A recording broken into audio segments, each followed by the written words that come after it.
are in listen-only mode. Good morning, everyone.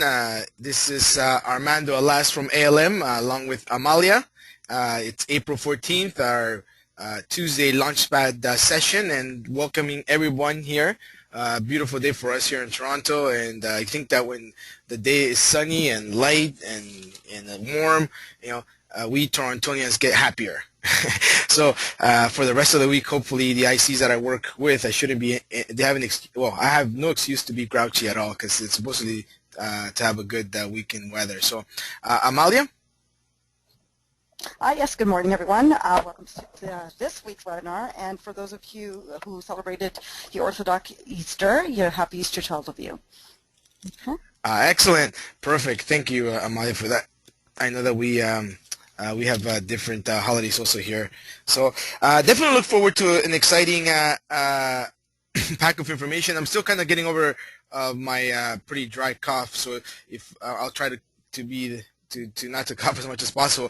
But we'll have a regular agenda, latest news and articles, a lot of different. There was so much information this week. We only chose some of the most relevant ones, and it looks like because of the big update coming up in the next few days, April 21st, all the SEO world, the digital marketing world is just waiting to happen, waiting to see what happens.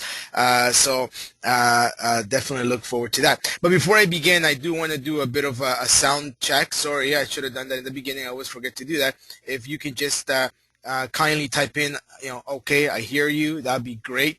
That way we can proceed to begin our thank you, Bob, thank you, Karen. Yeah, we'll proceed to begin our webinar. We'll have a case study, an adaptive SEO case study as well, and we'll have some questions and answers. So let's begin. And the first piece of news comes from Google. And Amalia, you can talk a little bit about this. This is your area. Yes, I came across this article where Google drops title and images from in-depth articles. Basically, Google is drastically changing the interface for displaying the in-depth articles in the Google search results, basically by dropping title and images. So Google has made some significant changes to the in-depth articles format, as indicated just a moment ago. They've removed the title in the search results, segmenting the in-depth articles from the rest of the search results. And they've removed photos, imagery, and basically images from the snippets of all those articles as well. If you actually go to, there's a link there, it says @SEOlytics has posted a before and after shot of the in-depth articles. We've also provided a little URL link at the bottom of the page if you want to check that out. And you'll be able to see the old version versus a new version. It is assumed that, this feature Google has added has been tested about, I would say, the last month, and it's basically gone live. So this is new. Armando, did you want to add to that as well? Yeah, I'm actually sharing a screenshot of a sample that was given to by the SEOlytics team, where you can see on the left-hand side, this is where in-depth articles, and I'll go a little bit into what an in-depth article is, but in the past, in-depth articles were showing up. There was a title for in-depth articles, number one in your search. So, for example, I guess the search here was Mercury, and you will have all these in-depth articles, the title and images related to that. So Google has removed them, and if you look at, the right-hand side, the left-hand side is the past, the right-hand side is today. You'll notice that they've taken that away. So it looks like Google, again, just making some changes to the way they're displaying things. I'm going to see if I can pull it up quickly here for you to see. Oops, sorry. See if I can, I was trying to get an example of a specific type of in-depth article, so we can all kind of share a little bit about what they are. But it seems that they're no longer, at least in Canada, they're really sharing that. So what is it, an in-depth article? Well, basically an in-depth article was really a way for Google to provide users with more in-depth information about a specific topic. And what they wanted to do was really index these articles that were, first of all, they were high quality content. Number two, they were pretty long, so it was very content rich.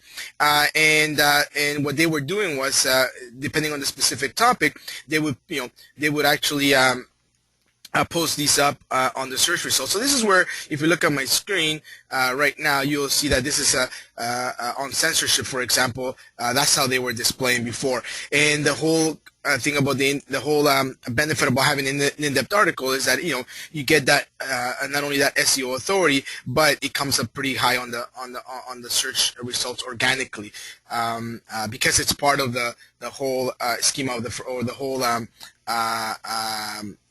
whole layout of the first page results. However, as they have shared with us via this news event, Google's no longer showing those in-depth visuals that would typically be you would know if it was an in-depth article, because you had the title. In-depth articles, it will list those in-depth articles, and then you will have images that were related to those articles. So anyways, that has changed. That doesn't mean that if you do have a specific client that is very specific about their industry or an authority in their industry, and you want to write in-depth articles, that you shouldn't be creating these in-depth articles, because at the end of the day, these get indexed. They still do get indexed by Google. Maybe not recognized as the in-depth articles, but you know what? It's great content. So just a bit of a note on that. If you don't see them, and if you had, like, let's say, a content marketing strategy with your clients on developing proper in-depth articles, they're still being indexed. It's just that they're not being, no longer for now at least, being displayed on the search results as in-depth articles. Okay, so we'll talk about that. Excellent. Thank you, Amalia. And I know I'm getting some questions, so definitely we'll get get some answers to those at the end. One of the questions is, well, will in-depth articles still work? Yes, they will still work, I think, because it is rich content. So you can still continue to write your in-depth articles. The only challenge is now that they won't be displayed. Their search results will not be as prevalent, or as they won't be highlighted on the search results, where before you could definitely see right away the title and the imagery associated to that article. Now it's just standard organic results. However, it is still ranking, so do continue to write in-depth articles, because they are still useful for specific themes and topics where your client may be an authority, or you want to build an authority or a brand around your client's business or his image. Okay, so anyways, this still it's very important to do so. The other thing that I wanted to share with you was actually an interesting article. I forgot to sorry, I forgot to add the link here, but it was actually on Search Engine Journal, and there's a lot of questions out there in regards to what will and will not be affected by Google's mobile-friendly algorithm. And there's a big frenzy out there right now from the digital marketing world, specifically SEO specialists, right? Because that's what's going to be affected more. It will be in SEO. It's what's going to happen. What are these changes? That are going to happen with the Google mobile algorithm that's going to be released on April 21st. So obviously, many of the SEO experts have been connecting with Google, and Google has had some feedback in regards to what's going to be affected. So one of the key things is that number one, not every aspect of mobile search results will be affected by Google's mobile algorithm. Okay. However, having said that, I will still think that I believe that one of the most important elements will get impacted, and one of the things that it's going to happen will be Google's organic mobile search listings are going to be impacted. So what they call the 10 blue links. So when you are when you're doing a search on a mobile, you will notice that you have your search results, and these are your organic search results, and these are primarily the main ones that are going to be affected, according to Google's Gary Ilias recently confirmed that on Twitter, that these are the main things, your Google organic listings, on your mobile are going to be affected. So the 10 blue, what they call the 10 blue links, right? So if you were to do a search, you'll be able to see these search results. If you give me a quick second, I do believe I have an example, so I'm just gonna toggle from I'm gonna toggle from the so I can show you. And I thought I had, okay, here we go. So actually, I'm just going to share my screen.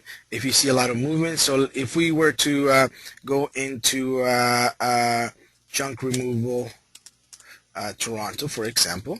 Okay, so this is my desktop, and I use a neat tool that allows me to see this on my portrait. Okay, so as you can see, this is my okay, so junk. I thought of removal. So obviously, this shows this a specific window shows how responsive web design or mobile sites, right? So you have your ads at the top, and right away you have what they call the 10 mobile, which are your organic, typically your organic results. So as you can see, these 10 results that I have here, these 10 blue links are the ones that will be affected past the ads that are showing in the mobile website. Now, there has been also some questions in regards to what's going to happen to Google Place, the Google Place listings, when you are looking at a mobile version. So Google did kind of want to clarify, and specifically Google's Gary Alias was going to talk a little bit. Well, he talked a little bit about that the Google Pack results, meaning your Google Places listings, your business listings, are not going to be affected. So, if your client has a Google My Business listing in the top 3, top 4, let's say, they won't be affected. As well as they're saying that such thing as in the news or in-depth articles, those things will remain the same. The key thing right now to note is that the straight organic search results are the ones that are going to the organic mobile search listings, or the 10 blue links, are the ones that are going to be affected. Okay, so it's very important that you understand that, and I think that from an SEO perspective, this is very key to us, because if we are optimizing our clients and doing SEO only and no paid search, for example, that's the area where they're going to get impacted, right, on the organic search results. Now, also Barry Schwartz also talked a little bit about the ranking. The different mixes of ranking signals that are determined, for example, for elements of the search, such as in the news and in-depth articles, and that's not going to be affected. So one of the key things, though, here is that even though your client may not have may not be prepared for April 21st and doesn't have their mobile site, they are going to be affected on those areas, but you should still try to push them to get a mobile-friendly website very shortly, because what happens is that this is the first major change that Google will do, and I'm pretty sure that in the coming months there's going to be other changes and that will take into place as Google tries to develop a model that allows that is very user-friendly, so very mobile user-friendly, because as more people and more people continue to search on their mobiles and their tablets, it's all about the user experience, right? So again,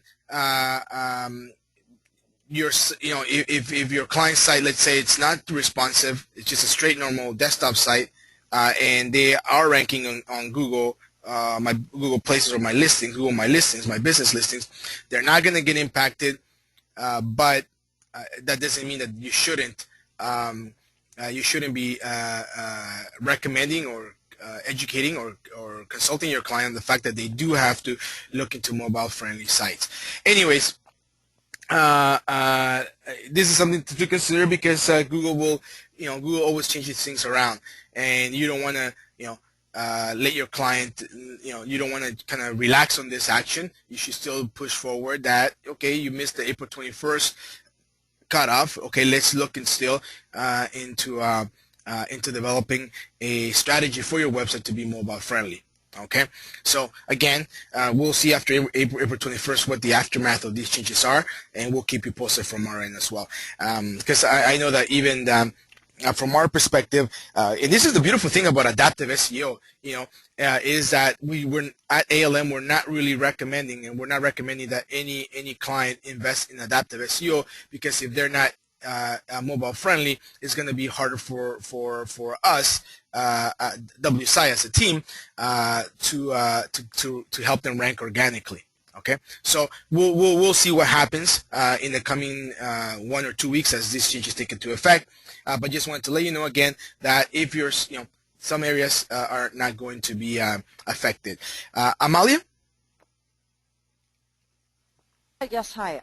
So I basically came across this one article that I found a little eyebrow raising. It's Yahoo is now testing non-Bing powered search results. Basically, Yahoo won't confirm if they're basically not denying the reports or confirming anything, that they are testing dropping Bing powered search results. So that's pretty interesting. Business Insider reports that they have seen Yahoo's mobile search results without the powered by Bing logo in the footer of the search result page. Like typically when you search on Yahoo on your mobile or your desktop devices, you will see a disclaimer, at the very footer of the page that reads powered by Bing. So it looks like this is on the mobile device. They indicated that Business Insider saw the Yahoo mobile search result without the logo, but the search results themselves matched what the Bing experience would have had anyways. So it's probable that Yahoo was just testing removing the logo, but not the different search engine algorithms. So we're not too sure what's happening there. It's confirmed that Microsoft and Yahoo have extended their search deal for about another 30 days while they continue to work out the new deal going forward. So it is possible that Yahoo is buying time to potentially launch their own search and search ad platform. Yahoo's not said much about potentially building their own search engine, even though that is what they sort of had mentioned prior to signing with Microsoft. Some of the insider reports stated that a couple of weeks ago a person claims to have been working in Yahoo's search division until recently, stating that Yahoo built its own mobile search engine. The source that Yahoo was testing it with is about 15% of its mobile users. They've been unable to corroborate all of those details, but thanks to instructions from the source, they were able to load the new version of Yahoo's mobile search engine.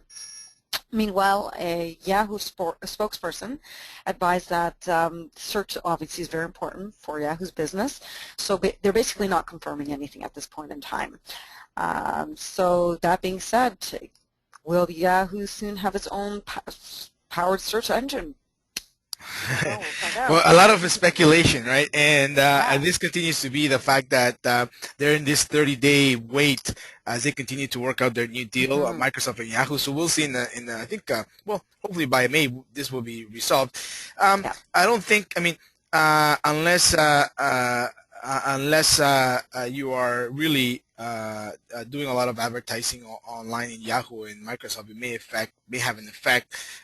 But it's always good to keep an eye on what Yahoo and Bing are doing, because there is definitely opportunities there for not only just advertising but also for organically ranking sites, and if you're going after a specific demographic, you may really be considering developing an SEO strategy specifically for these two these two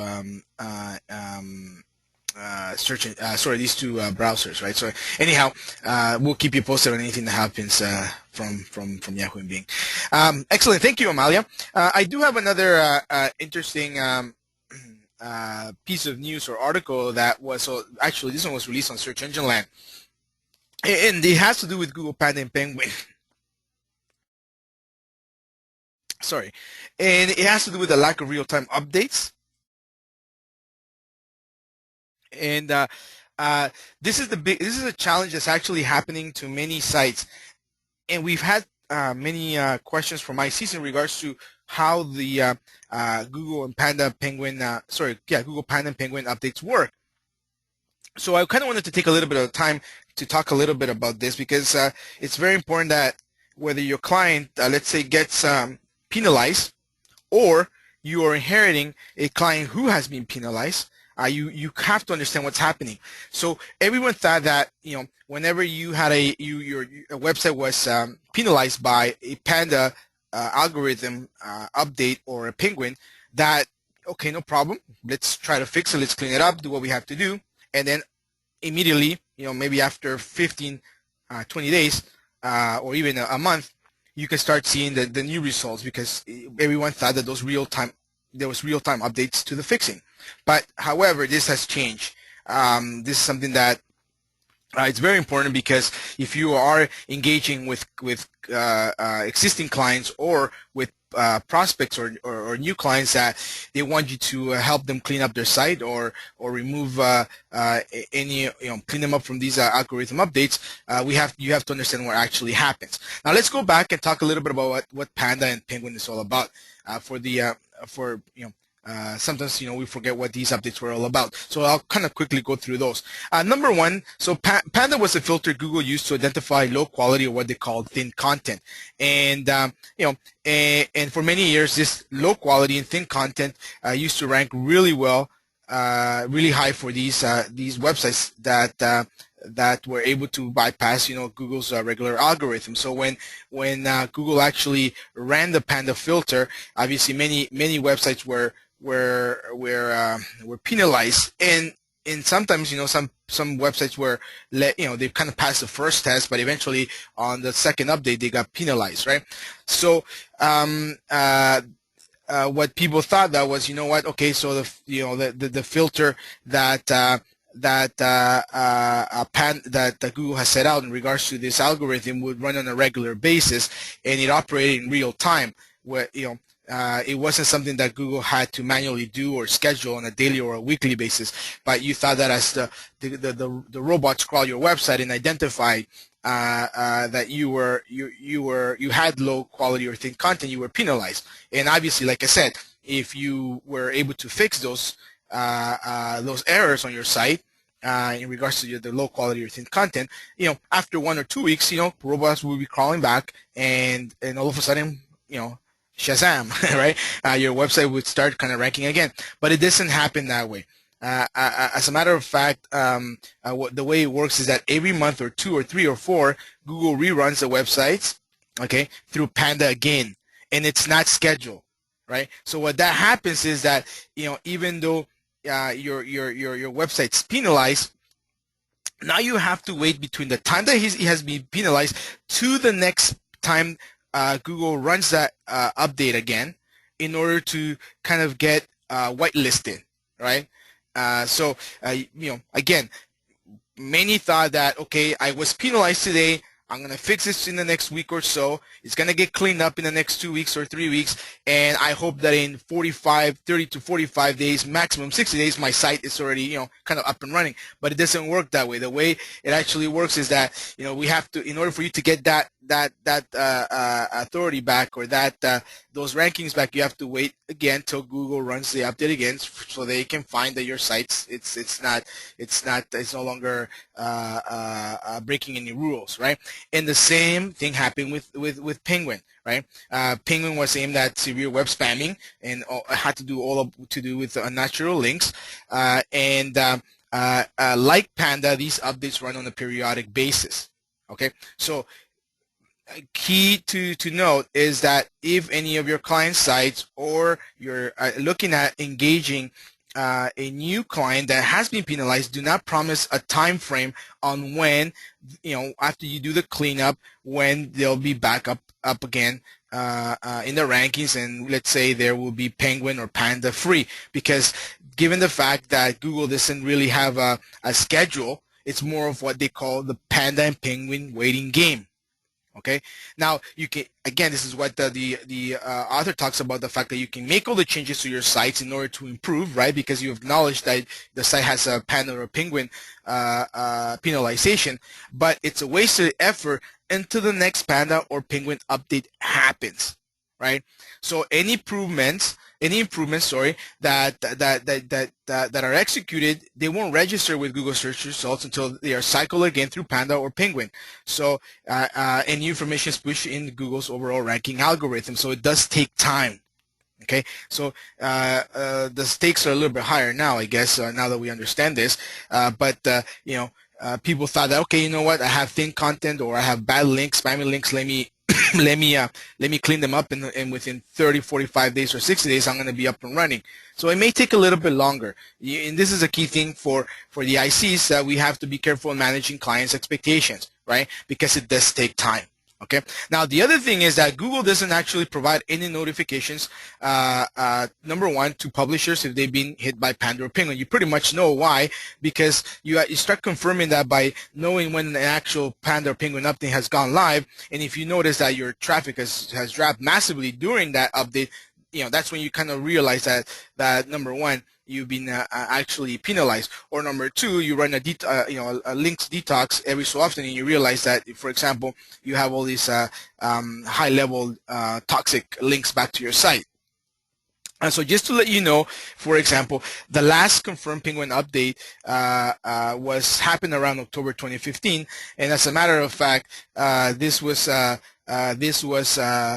confirmed, or somewhat confirmed, by Google, by Google's Webmaster Trends Analyst, Gary Alias, that the last confirmed update was Panda 4.1, which had been in September 2014. So as you can see, we're getting a bit of conflict of dates here, right? Where they're telling us that 3.0 was in October 2014, but then the Google Webmasters Trends Analyst is telling us that it's September 2014 was 4.1. So they don't really necessarily tell you when these things are happening. Okay, so and again, this was further confirmed by John Mueller, which is also another Google Webmasters Trends Analyst, when he was asked about that real-time situation. That real-time situation meaning that if I clean my site today or in the next week or 2 weeks, would it be clean, and would it start re-indexing and rankings coming up again? And the response came back that at both Panda and Penguin are not real-time, that Google still does a manual push of them. Okay, so that is something that they've now, another person has confirmed from Google. So moving forward, what do we do from an SEO perspective?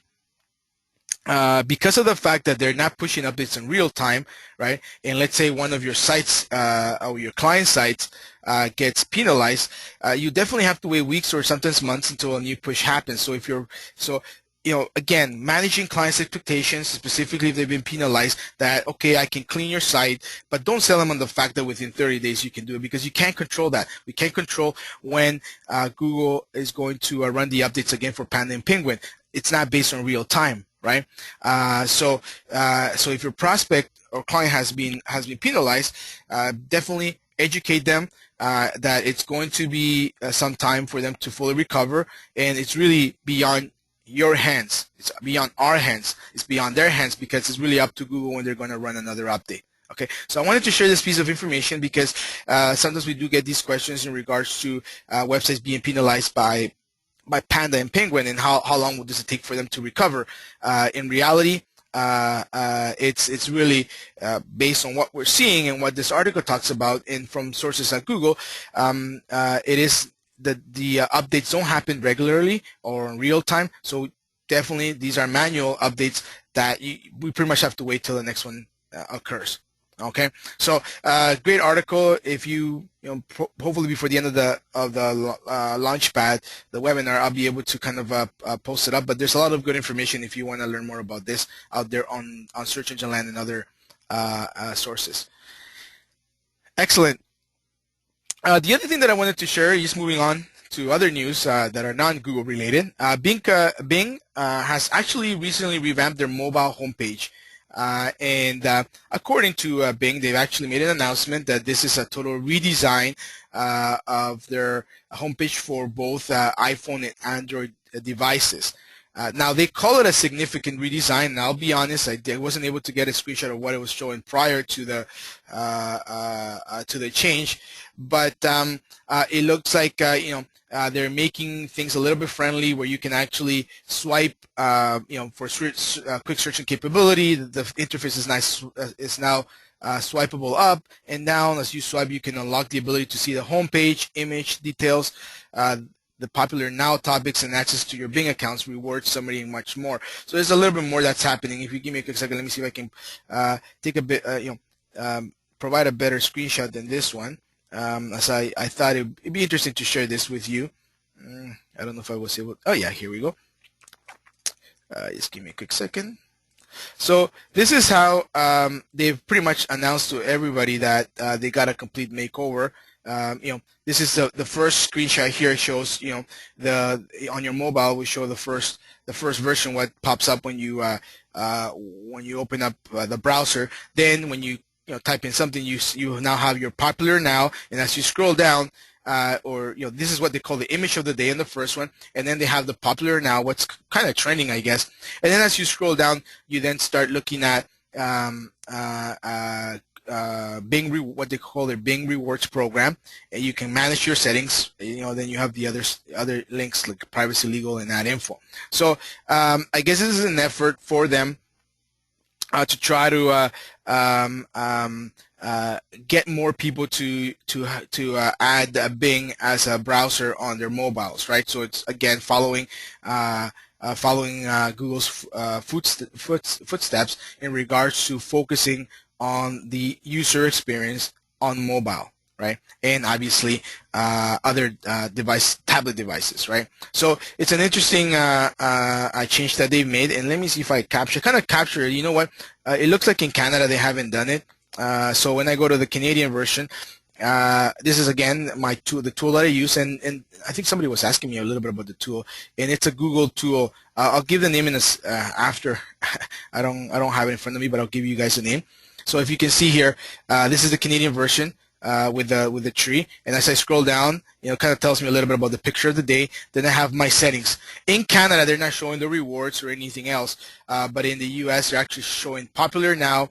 And then you go into the reward section and so on. So definitely they're trying to stimulate and make changes to their browsers for the users of mobile devices, specifically Android and iPhone. So I thought I'd share this piece of information because again, they don't want to be left behind, and they're putting a big push to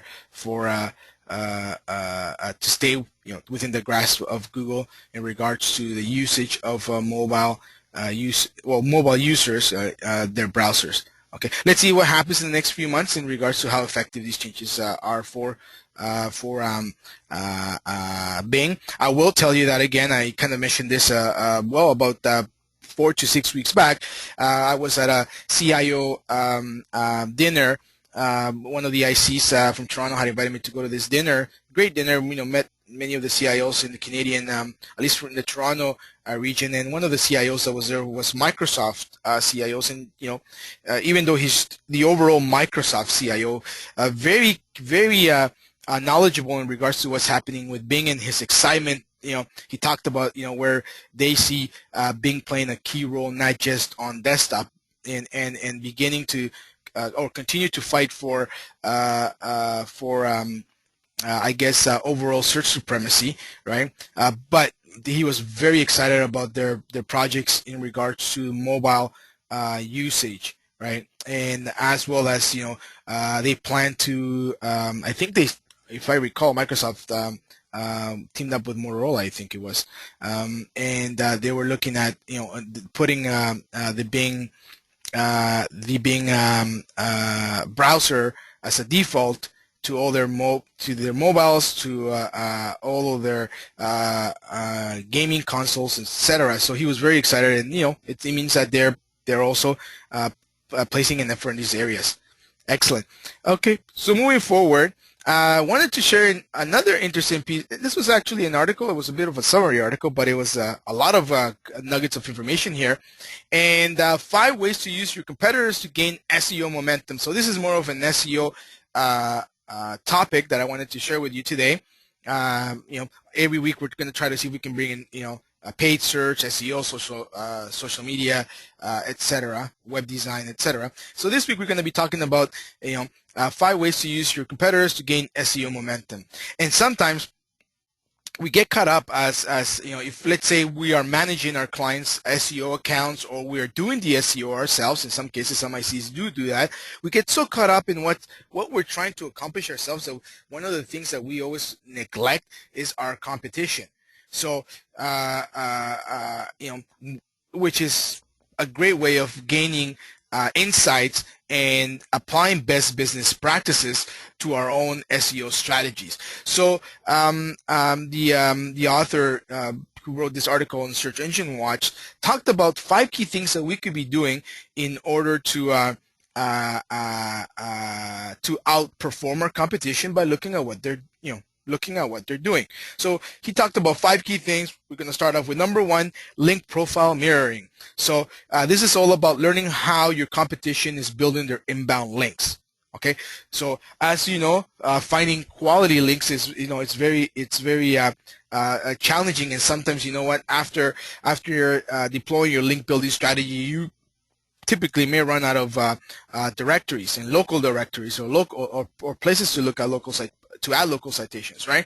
So it is really a challenge. I think that from an SEO perspective, link building is very challenging. So one of the key things that you can do is start kind of following what your competitors are doing, and there's many tools out there that you can use. We typically use SEMrush or Moss's Open Site Explorer, primarily SEMrush, I think, and we also use Whitespark. But SEMrush pretty much gives you a look at your client's link building strategy and so on.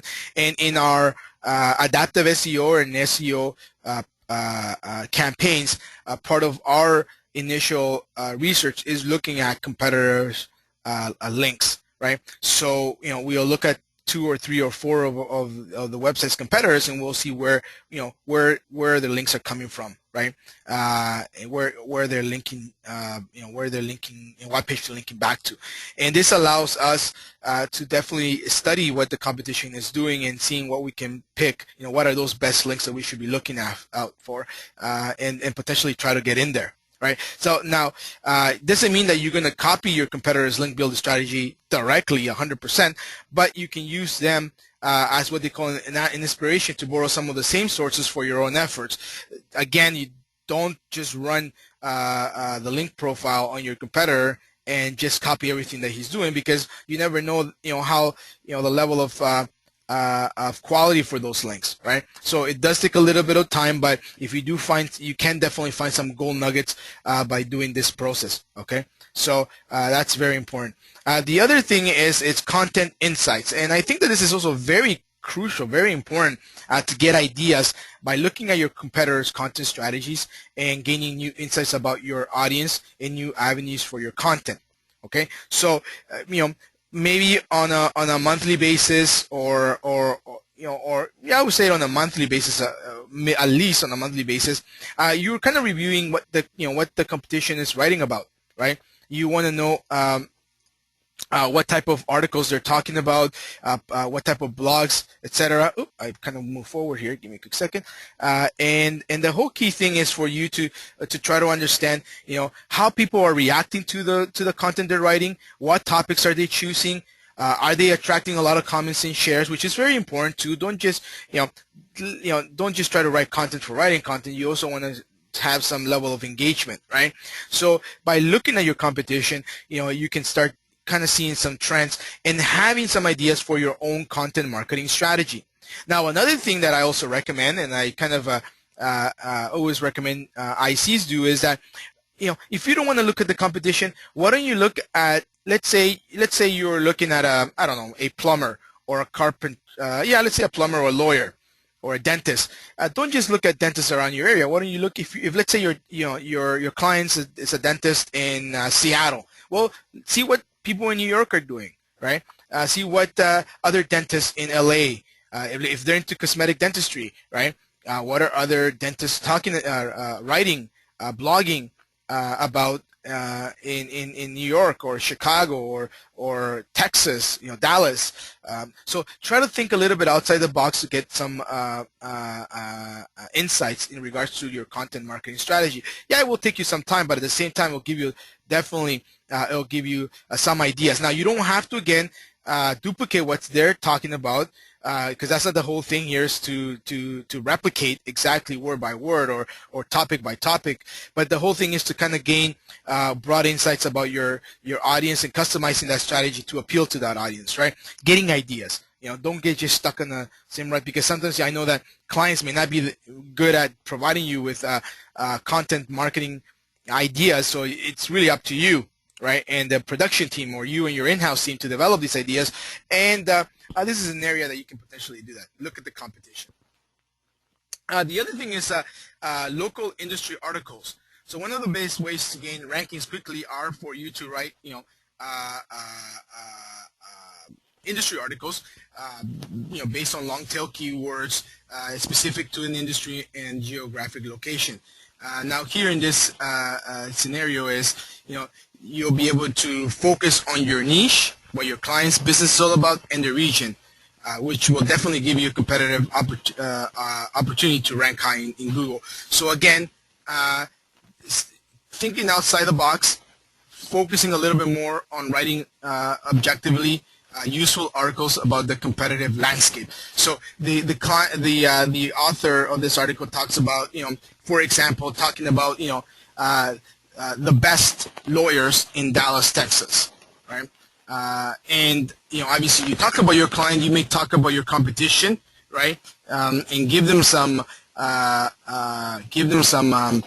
credit, right? But at the end of the day, you're kind of showcasing your lawyer as number one and everybody else, behind them. But you're writing a very useful, informative piece of content that relates to, the best lawyers in Dallas, Texas, because that's a search term, right? What are the best lawyers in Dallas? Who are the best lawyers in Dallas, Texas? Or what are the best law firms in Dallas, Texas, for example? So this is a great way of writing content and gaining quick results and rankings. Again, it has to be objective, it has to be useful, and obviously it's not a way for you to put your competition down. It's really to kind of showcase, right? The other thing that they talk about is, the author talks about is social following mirroring. So again, very similar to link mirroring. It's really taking a look at the demographics that follow your competitors' Facebook and Twitter profiles. I would also even look at seeing what kind of activity they're having on other social media properties such as YouTube, Google Plus, etc. And what he kind of talks about is, why don't you reach out to those individuals? So, for example, if you see Jim Smith following your, the profile, Twitter profile named Jim Smith following your client, you can approach that. That is specific that is specific profile at the individual level, and you start following them, right? And for example, he talks about Twitter. Very simple. You can actually look at your competitors' follower list and start following some of their followers. So what you're doing now is a little bit of following your competitors' followers, and because those followers are already predisposed to following companies like yours, because you're following them, they'll more likely follow you back, right? So that's the whole theory about social following mirroring. It's a little bit creepy, but if you're just kind of picking and choosing, but you will notice that maybe in some of these followers, they do carry a lot of weight, right? And the whole point is for you to look at a specific followers that have a good network themselves of followers, and if they're following you or you're following them and back and so on, most likely they'll give you likes, or they'll give you pluses, etc. So you can also, by studying what your competitors' followers look like, you can again gain some type of insight into the key audiences, what they're doing, the demographics, etc. So it's a little bit of research in regards to social following mirroring. But again, try it out. It may work, right? Certainly the author thinks it does work because he's been doing it. The other thing is regular engagement with your competition. So he talks about not being afraid to engage with your competitors directly, especially in a social context. So some of the things that you can do is comment on their blog posts, share and retweet some of their posts, make jokes with them, And the whole thing here is, you know what? It's a fraternity. So the fraternity of lawyers, the fraternity of dentists, or inside jokes, right? That you can kind of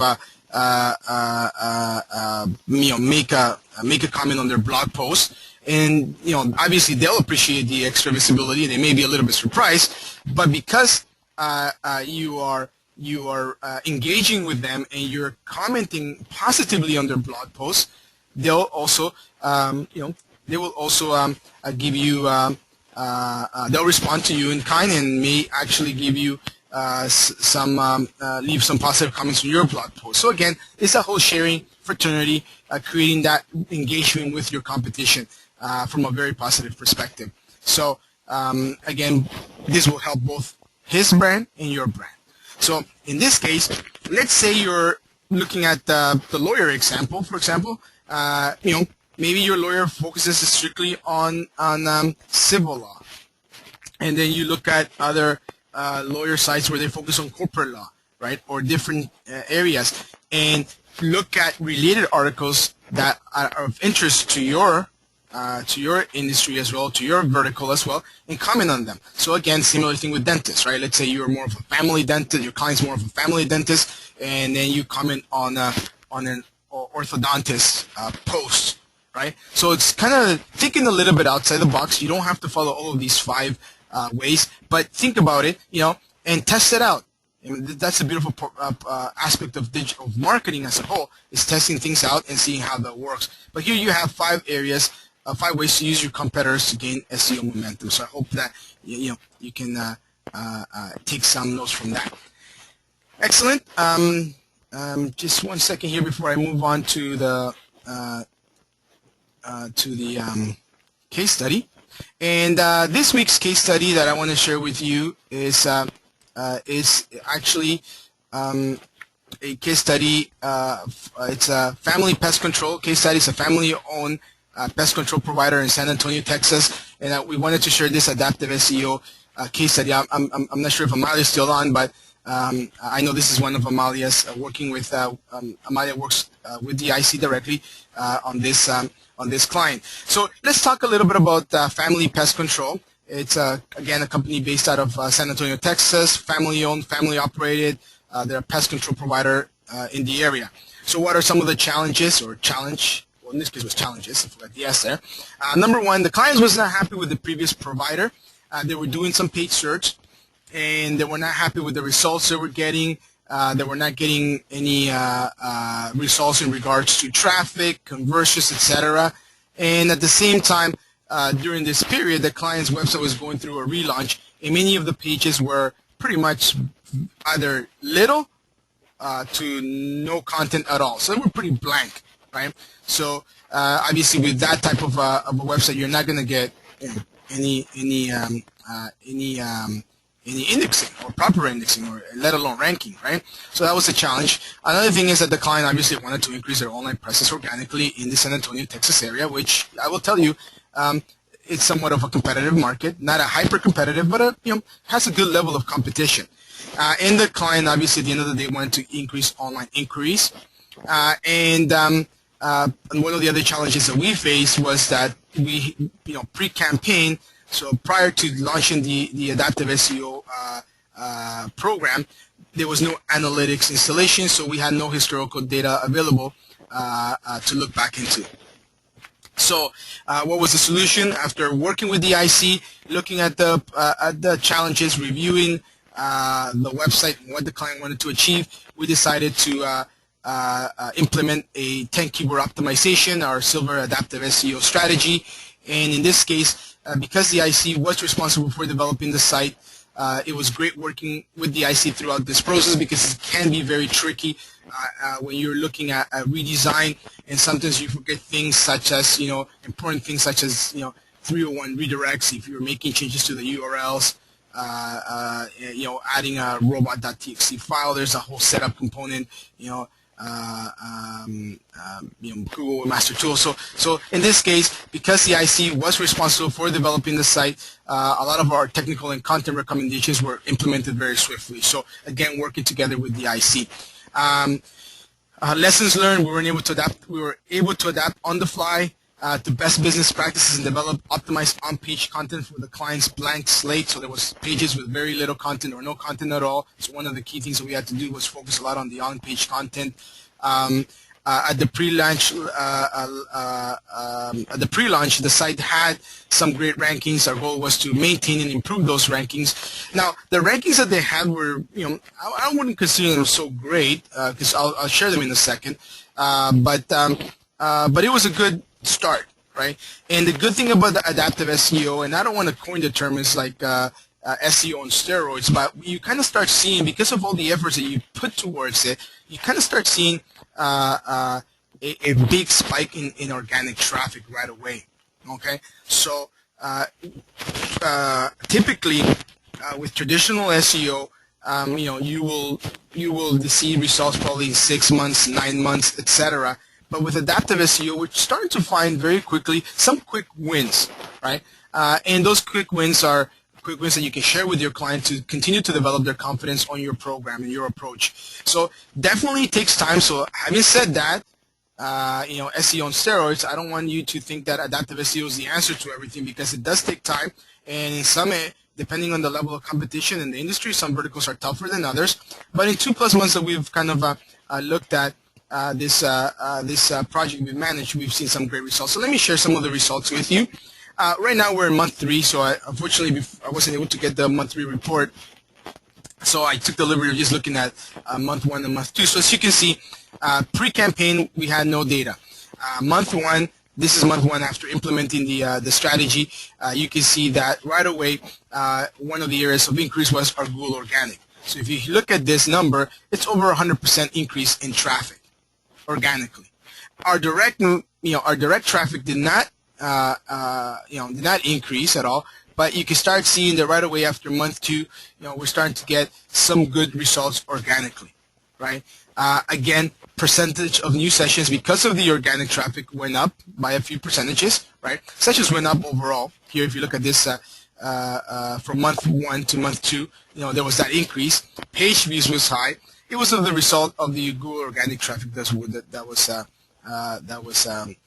was happening. Interestingly enough, you also saw that the bounce rate, and it could be also the fact that we were looking at a new site, and the bounce rate was also showing some pretty good results, right? 54% is something that we are still improving, working with the IC to improve on that. Okay, because it's still a little bit high. Typically, you want to have it between 30. Optimum is 30, 35 to about 40, 45. But 50% a little bit high, so I know that we're still working with the IC on that. But you can start seeing some of the results after month 2. I know it's early in the campaign, but the reason I wanted to show this case study, because sometimes we show case studies for 6 months or 12 months. I've shared in the past, but in this case, I kind of wanted to give you a little bit of that inside look into the fuel injection that comes through the adaptive SEO methodology right away, right? Even though it was a whole new website relaunch, and we did use best business practices, you can start seeing some of the great results right away, where you're jumping from 100% in Google organic traffic. And here in the graph, you can start seeing when we from about January 9th, when the site was when the project started, you can start seeing, and the site was launched, and we started kind of putting Google Analytics on it. You start seeing the results on a weekly basis increasing, right? So this is good because it develops confidence with your client that you're on the right path, right? So it's an upward mobility, upward trending, and at the end of the day, you're pretty much justifying the level of investment that you're having by showing these results. So these are the actual results. Due to client confidentiality, unfortunately, I wasn't able to kind of share the number of inquiries and also the number of conversions, because one of the things that is core to Google Analytics, to the adaptive SEO methodology, is tracking and measuring results. But I hope that hopefully by month 4, month 5, month 6, I can kind of come back to this case study and see and share with you what's happening, so we can keep an eye on it. Okay. So, however, you can start seeing some pretty good quick wins that happen. Okay. Again, here I wanted to share a little bit more about some of the quick wins that are happening now on the rankings perspective. So here are 10 keywords that we were going after. Okay. And as you can see, they're all very geo-targeted. Okay. The client wanted to definitely, because it's a local business, local area business, they wanted to focus in San Antonio, which is a pretty sizable city, so it's not a small territory. And as you can see, pre-campaign rankings, they were in page 2, right? 18, 16, 18, page 3, page 4 here, for example. So, and in some cases there was no rankings on the pre-campaign level.